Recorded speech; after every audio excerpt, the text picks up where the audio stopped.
So Sadhguru, sometime back I happened to be in a situation where a friend of mine was drunk. So when she was in the drunk state, she was repeatedly saying that please don't judge me as I'm drinking, please don't judge me. It is… but she has lost her judgment, but she doesn't want you.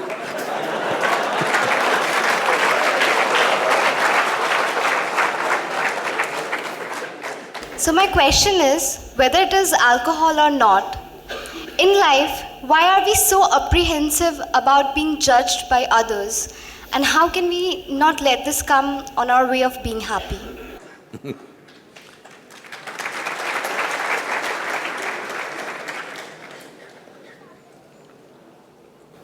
Look at me. See, I'm always stoned.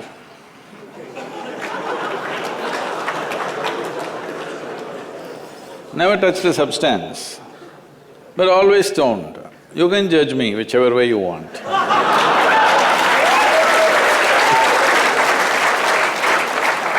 Because one thing is, I'm stoned in such a way that I have not lost my judgment at all. And at the same time, whichever way you judge me has absolutely no impact on me because I'm completely stoned.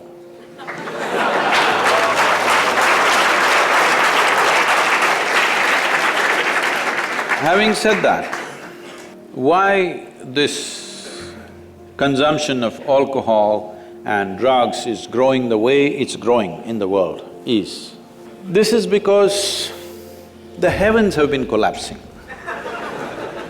Yes, I was in Bangalore just 3-4 weeks ago. There were over 8,000 people doing a 2-day program with me. And just casually I asked, how many of you think you will go to heaven? Only 5 hands went up. Then I asked, are you all the hell people? No, it's just that both heaven and hell have collapsed in people's minds. This is the first time in the history of humanity that this many people in the world can think for themselves. Otherwise, your priest, your mullah, your pandit or a book was thinking for you. The first time that so many people can think for themselves. Are they thinking right, thinking wrong? There are many issues about that. But they're thinking right, thinking wrong, but they're thinking. So all illogical things are naturally collapsing. Still, this generation has not fully walked away from it, still there is fear. They can't openly say, there's no goddamn hell or heaven. They're still fearful about it, but they're trying to make a little heaven for themselves here. So, hey, wait. So naturally, when they're not able to do it for themselves out of their own intelligence, they will fall back on chemicals. Today, just to take very affluent societies, because every society is aspiring to be like that, let's say you take United States, which is the most affluent nation on the planet right now. 70% of US population is on prescription medication. Another 30%, of course, buying it off the back streets.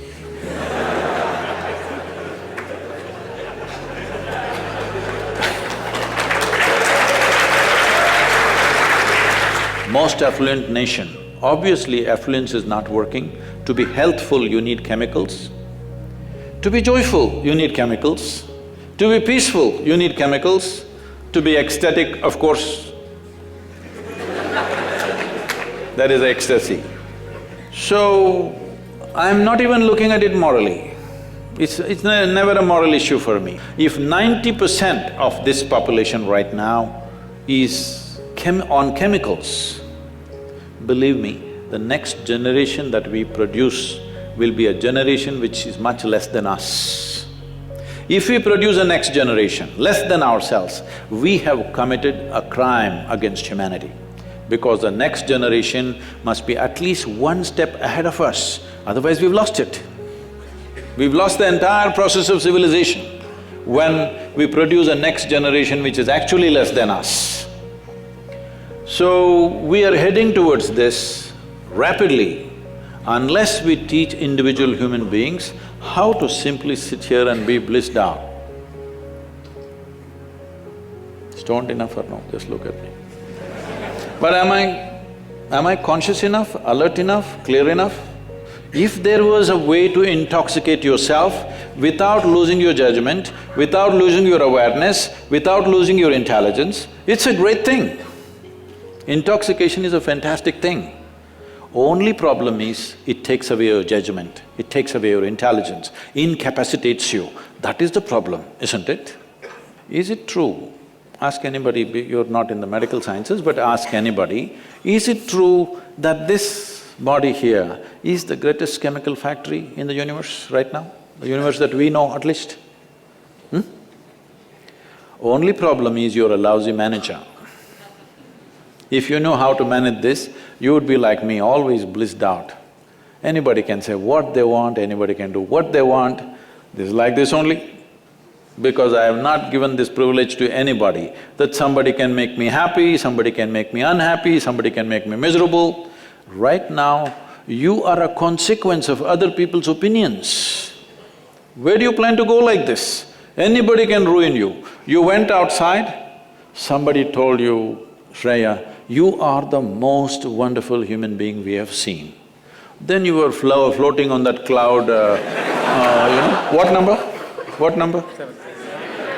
9. Oh, in South we do 11. You were floating on cloud whatever number and you came home, people at home told you who you really are. And the cloud will crash. No. It's very important that neither this way or that way, we listen to everybody because we could be doing something wrong. Hello? Any moment we could be doing something wrong, so we listen to everybody. But what they say will not determine how I am. Never, ever. This you must fix and you must tell your friend when she's not drunk. Because otherwise she won't understand.